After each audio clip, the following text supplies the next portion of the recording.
Que la bénédiction de Dieu le Père, architecte de toute la création et source de tout amour, que la grâce de notre Seigneur Jésus-Christ, le Fils, notre Rédempteur et chemin de réconciliation, que la communion et le réconfort du Saint-Esprit, notre guide et protecteur, soient avec vous et toute votre famille, maintenant et pour toujours.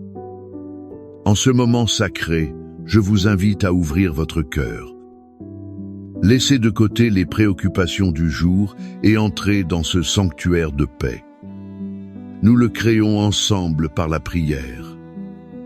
Imaginez maintenant qu'un manteau de lumière dorée, la présence même de Dieu, descende sur vous et sur votre foyer. Sentez ce manteau couvrir chaque membre de votre famille, où qu'il se trouve. Ce n'est pas un tissu ordinaire, c'est l'armure de Dieu, tissée de fils de paix, d'espoir et de puissance divine. Sentez le poids réconfortant de cette protection sur vos épaules. À chaque porte et fenêtre de votre maison, nous visualisons maintenant le sceau du sang de l'agneau. C'est un signe infranchissable pour toute œuvre du mal, pour toute anxiété et pour toute maladie. Ceci est un espace sacré, un temps consacré au Seigneur. Nous entrons en sa présence avec révérence, confiance et un cœur dans l'attente de ce qu'il fera. Au nom du Seigneur Jésus-Christ, qui a reçu tout pouvoir au ciel et sur la terre, nous nous levons avec foi comme gardiens spirituels de nos foyers. Nous ne sommes pas victimes des circonstances, mais plus que vainqueurs par celui qui nous a aimés. Par conséquent, avec l'autorité qui nous a été conférée en Christ, nous nous adressons à toute force spirituelle des ténèbres qui s'est levée contre nos familles. Nous déclarons que sa mission est annulée et que son pouvoir est brisé. Au nom de Jésus, nous brisons le pouvoir de tout esprit de division qui tente de semer la discorde. Cela inclut entre maris et femmes, entre parents et enfants, ainsi qu'entre frères et sœurs. Nous défaisons ces pièges de querelles, de malentendus et de ressentiments. Nous ordonnons que l'esprit de rébellion et de désobéissance qui attaque l'esprit et le cœur de nos enfants soit réduit au silence. Et qu'il se retire maintenant. Nous annulons toute parole de malédiction, tout enchantement, toute plaie lancée contre notre lignée, par ignorance ou par malice. Nous déclarons que les malédictions générationnelles de divorce, de dépendance, de misère et de maladie n'ont plus de pouvoir sur nous. Car nous avons été rachetés par le précieux sang du Christ. Nous déclarons que notre maison est un territoire saint, gouverné par le Prince de la paix.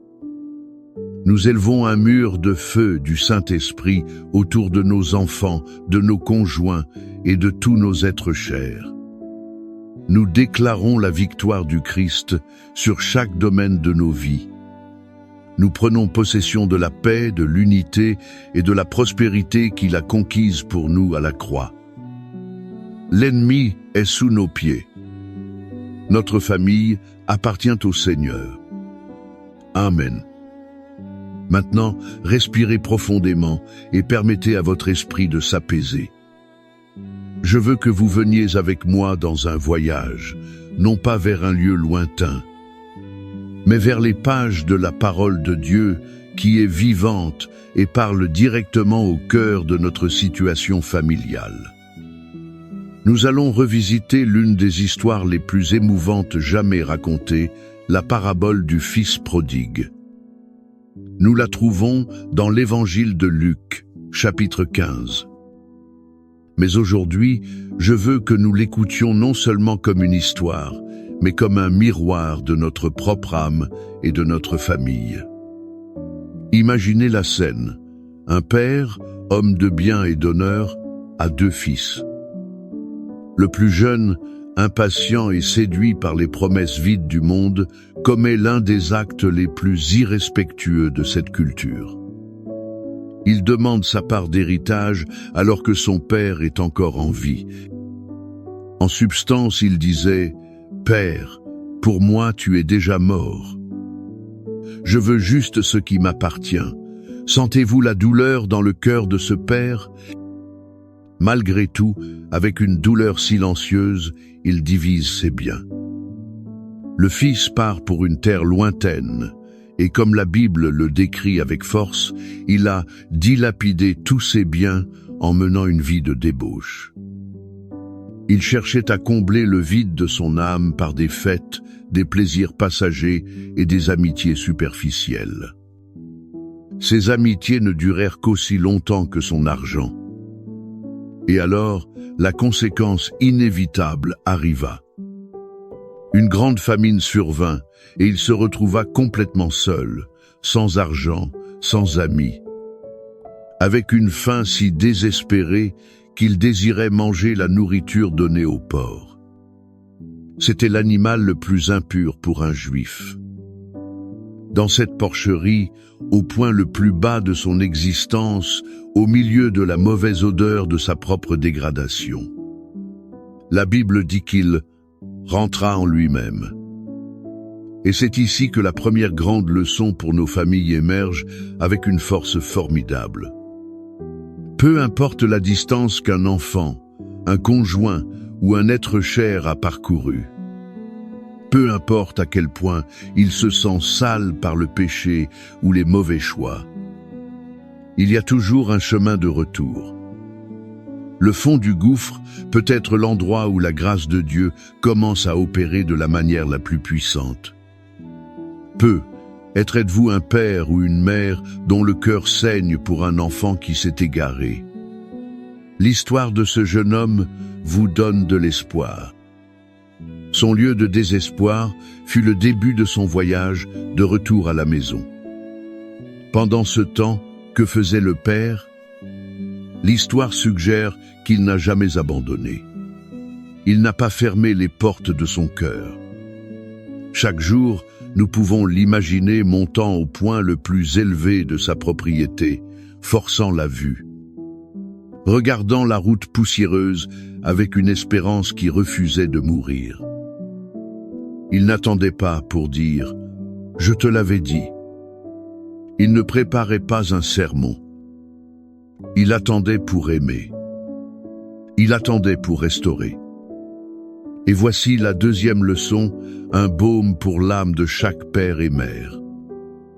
L'amour de Dieu, reflété en ce Père, est un amour qui attend, qui veille, qui désire ardemment le retour. Votre rôle, souvent, n'est pas de courir après, mais de maintenir la flamme de l'espoir et de l'amour allumée, les couvrant de prières. Sachez que le Père Céleste les aime encore plus que vous. Et puis, le moment glorieux arrive. Tandis qu'il était encore loin, son Père le vit et, rempli de compassion, courut vers son fils, se jeta à son cou et l'embrassa. Le Père courut. Les hommes d'honneur dans cette culture ne couraient pas. Mais l'amour d'un père brisa tous les protocoles. Il n'attendit pas d'excuses répétées. Il l'embrassa dans sa saleté, dans son odeur de porc, et le couvrit de baisers. Il ne l'a pas seulement pardonné, il l'a complètement restauré. Il a commandé le plus beau manteau, l'anneau d'autorité, les sandales de fils et une fête de célébration.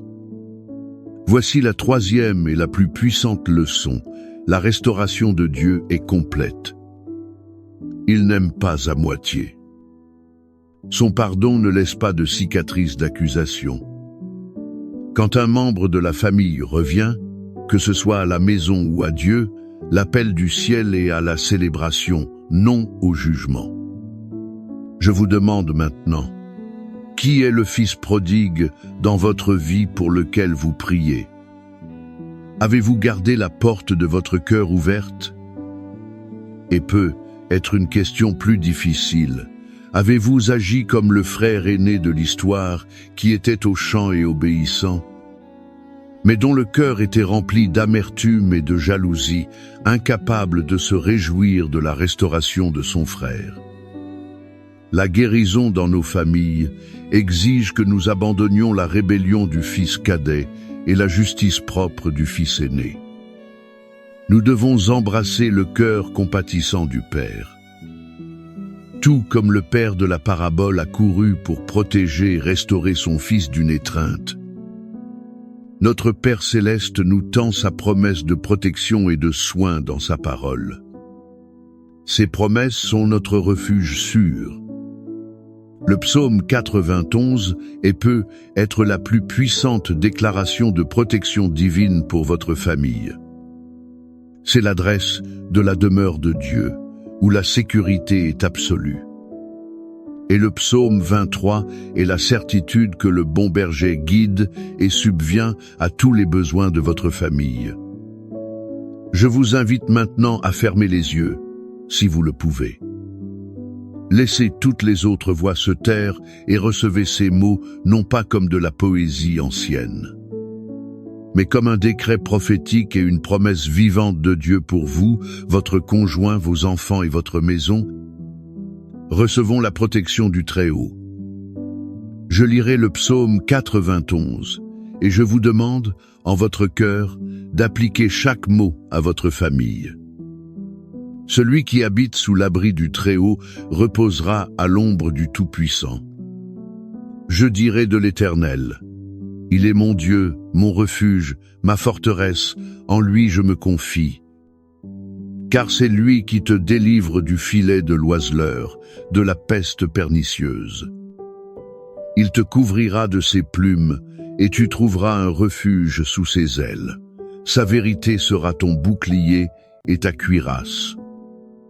Tu ne craindras ni les terreurs de la nuit, ni la flèche qui vole de jour, ni la peste qui marche dans les ténèbres, ni la contagion qui frappe en plein midi.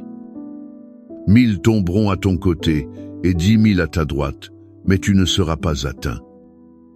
De tes yeux seulement tu regarderas, et tu verras la rétribution des méchants.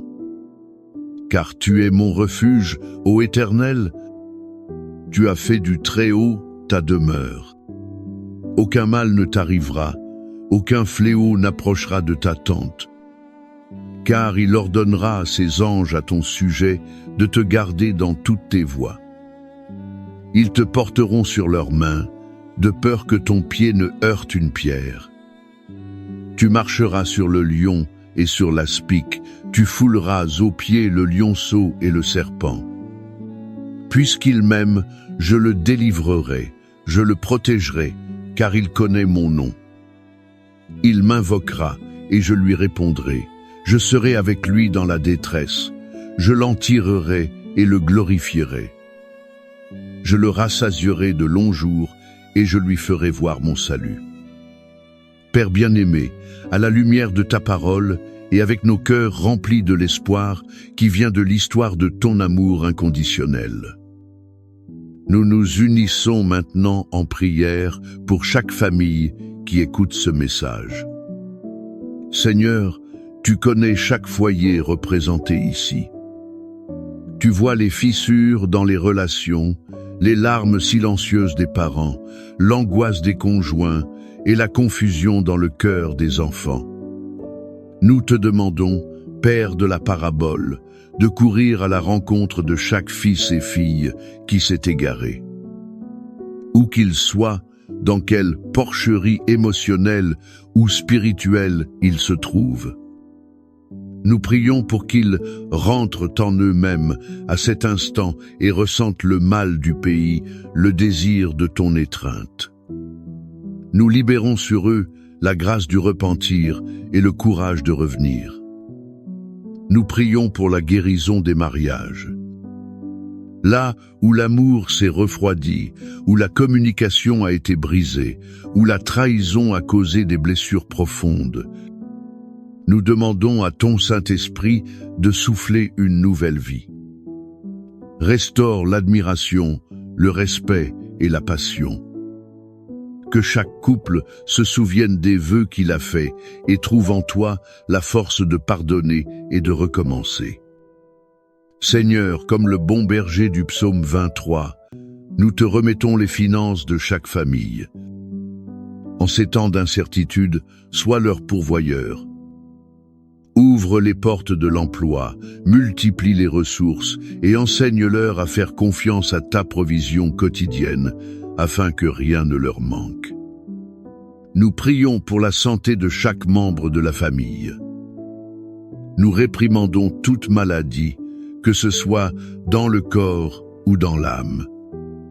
Que ton pouvoir guérisseur coule à travers les foyers, apportant soulagement à la douleur et paix à l'esprit anxieux. Et une restauration complète pour chaque cellule du corps. Nous demandons la réconciliation entre parents et enfants, entre frères et sœurs, là où l'orgueil et la rancœur ont bâti des murs. Abat ces murs, Seigneur, et construis des ponts de pardon et d'amour. Et maintenant, je veux vous lancer une invitation.